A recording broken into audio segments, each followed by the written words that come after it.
What would you do if it was too hot to go outside? What if going outside meant that you would die? This is what happens in Diana Macaulay's novel, Daylight Come. The novel is set in 2084 and on a Caribbean island, similar to the one pictured on your right of St. Martin.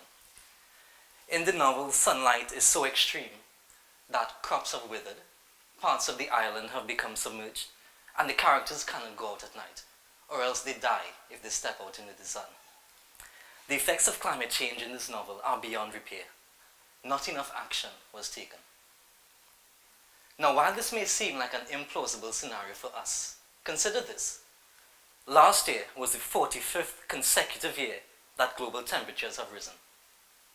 In 2020, researchers estimated that 5,600 deaths were due to heat-elevated temperatures in the US. So actually, the scenario in Daylight Come isn't that far-fetched after all. So what can we do about it? What can we do to avoid our own daylight come?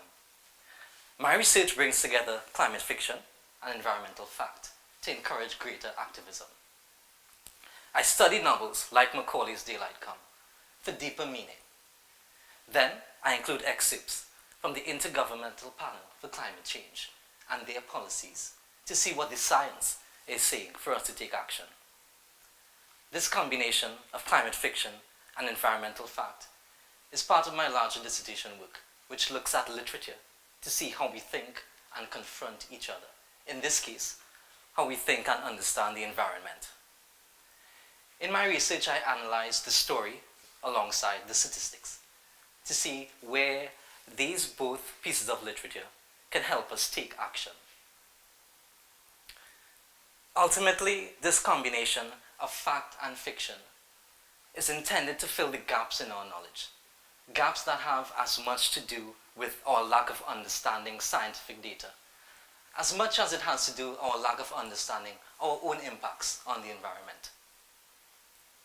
The signs are in front of us. Coral reefs are declining by 1 to 2% each year.